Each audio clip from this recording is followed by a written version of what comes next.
আসসালামু আলাইকুম, সবাই কেমন আছেন? আশা করি আল্লাহর রহমতে ভালো আছেন। আপনাদের জন্য নিয়ে আসলাম নতুন একটি রেসিপি। এখানে আজকে আমি বড় 3 কেজি একটা রুই মাছ, সেটা ডিম হয়েছে, সেটাকে ভুনা করব। এখানে আমি এই ডিমটাকে আগে লবণ হলুদ দিয়ে মাখিয়ে রেখেছি, মাখিয়ে কিছু টাইম রেখে দিয়েছিলাম রেস্টের জন্য।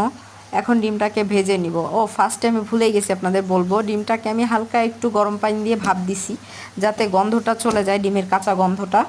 এখন আমি ডিমটাকে 2বারে ভেজে নিব। অনেক ডিম তো, তাই 2বারে ভেজে নিচ্ছি। 2বারে ভেজে নিলে আপনার ডিমটা ভালো করে ভাজা যায়। ভাজলে মোটামুটি ভালো একটা রেজাল্ট পাবেন 2বারে ভাজলে। আর একবারে ভাজলে অনেক সময় পুরোটা কুক হয় না।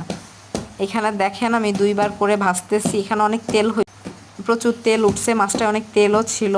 এখানে আমি 2বার করে ভেজে নিচ্ছি। এই দেখেন ভাজতে ভাজতে ফেনা উঠে গেছে উপরে, কি সুন্দর একটা কালার আসছে। এখানে এখন আমি দিয়ে নিব পেঁয়াজ কাটা। হ্যাঁ, এখানে পেঁয়াজ দিতে হবে।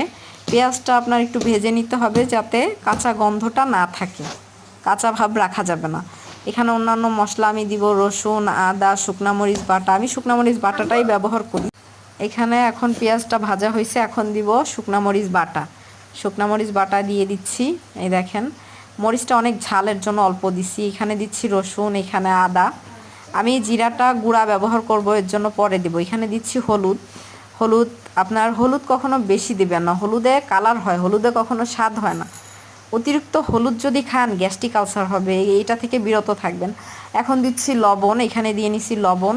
এখন সব দিয়ে মশলাটা একটু কষিয়ে পানি দিয়ে দিছি। পানি দিয়ে আরেকটু কষাতে হবে মশলাটাকে।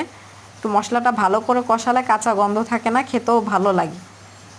এখানে আমি একটু ভালো করে এখন একটু কষিয়ে নিব, পানি দিয়ে একটু জাল উঠবে। জাল ওঠা পর্যন্ত কষাতে হবে, যখন উপরে তেলটা ভেসে না ওঠে। এখন আমার তেলটা উঠে গেছে, আমি ডিম দিয়ে নিচ্ছি। এই দেখেন, এখন পানিও দিয়ে দিচ্ছি, যাতে আর একটু কষানো ভালো হয়। এখন আমি ডিমটাকে আরেকটু কষিয়ে নিব। এখানে দিচ্ছি জিরা গুঁড়া, জিরার গুঁড়াটা এখন একটু দিচ্ছি। এরপরে নামানোর আগে অল্প করে একটু দেই, এতে ভালো লাগে, সুন্দর একটা ঘ্রাণ আসে। এখন ভালো করে কষিয়ে নিচ্ছি ডিমটাকে। কষানোর পরে এখন দিয়ে দিলাম পানি। এখন রান্নার জন্য পরিপূর্ণ পানি দিয়ে নিচ্ছি। এই দেখেন, জাল উঠে গেছে, আমার রান্নাটা প্রায় কমপ্লিট।